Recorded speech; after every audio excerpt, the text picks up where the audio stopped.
এই পৃথিবী থাকার জায়গা নয়। কিয়ামতের সময় আল্লাহ তাআলা মালাকুল মাউতকে বলবেন, সবার রূহ কবজ করে দেব, সবার, কেউ থাকবে না, সবার রূহ কবজ হয়ে যাবে। আল্লাহ মালাকুল মাউতকে বলবেন, মালাকুল মাউত কি অবস্থা?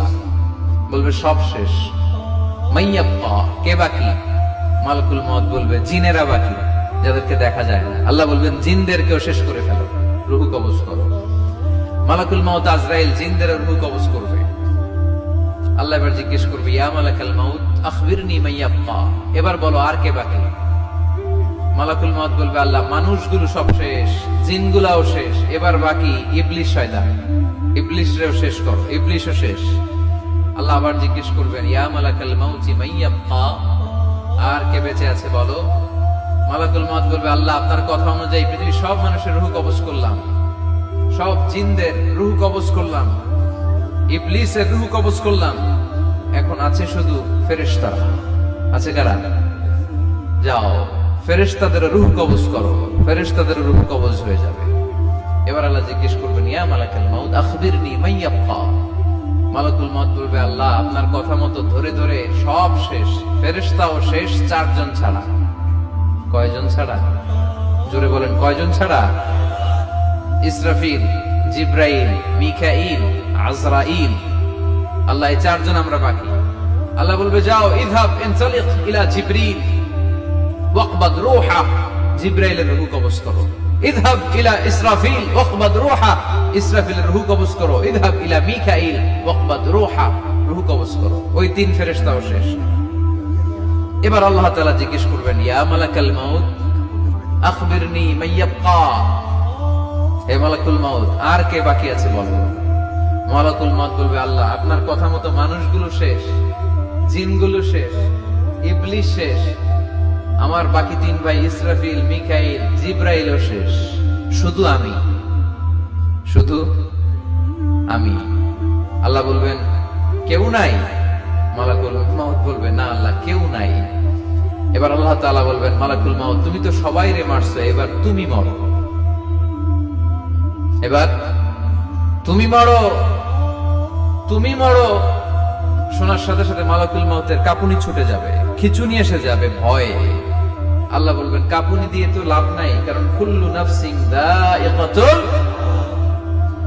রব্বুল আলামিন বলবেন, মালাকুল মাউত কেঁদো না, এটাই দুনিয়ার বিধান, আমি আল্লাহর দেয়া বিধান, এটাই, জন্মালেই মরতে হয়। যাও, জান্নাত জাহান্নামের মাঝখানে একটা জায়গা আছে, জায়গাটার নাম হলো আরাফ। এই আরাফের মধ্যখানে যে দাঁড়াও, ওখানে যে মালাকুল মাউত কাঁপতে থাকবে। মালাকুল মাউত বলবে, আল্লাহ সৃষ্টি শুরুতে যদি জানতাম, সৃষ্টি শুরুতে যদি জানতাম সবাইকে মৃত্যু দান করার পরে, রূহ কবজ করার পরে আমাকেও মরতে হবে, তাহলে এই কঠিন দায়িত্বের ব্যাপারে আপনার কাছে ক্ষমা চাইতাম। আজকে আমারও যে ভাগ্য বরণ করে নিতে হবে সৃষ্টির শুরুতে, আমি এটা কল্পনাই করতে পারিনি। আল্লাহ বলবেন, নো টক, মত, ইয়া মালাকাল মাউত মর, মরে যা, মত, মরে যাও। বলার সাথে সাথে মালাকুল মাউত এক বিকট চিৎকার হাঁকিয়ে মরে যাবে। মালাকুল মাউতের চিৎকারটা সেদিন এত ভয়ঙ্কর হবে, বিষ্ণু ঈসা ইসলাম বলেন, ওই চিৎকারের আওয়াজ যদি পৃথিবীর মানুষেরা কান দিয়ে শুনতে পেত, তাহলে কিয়ামত সংঘটিত হওয়ার জন্য আলাদা করে ইসরাফিলের সিংহার প্রয়োজন হতো না। ওই চিৎকারের আওয়াজে প্রতিটা মানুষ কানের পর্দা ফেটে ওই জায়গায় লাশ হয়ে পড়ে যেত। এবার ডানে বায়ে সামনে পেছনে উপরে নিচে কেউ নাই, একজন ছাড়া, জোরে বলতে হবে তিনি কে? আল্লাহ তখন পৃথিবীকে একটা ডাক দিবেন, বলবেন, ইয়া দুনিয়া আইনা আনহারুকি, এই পৃথিবী তোর নদীগুলো কোথায়? ইয়া দুনিয়া আইনা আশজারুকি, এই পৃথিবী তোর গাছগুলো কোথায়? বটতলা। ইয়া দুনিয়া আইনাল জিবাল, তোর বড় বড় মাউন্ট এভারেস্ট পাহাড়, আলাস্কা পর্বতমালা, আলপস পর্বতমালা, এগুলো কোথায়? তুর পাহাড় আজকে কোথায়? ইয়া দুনিয়া আইনাল মুলুক, রাজা বাদশারা কোথায়, যারা ক্ষমতার দাপটে পা জমিনে ফেলতে চাইতো না?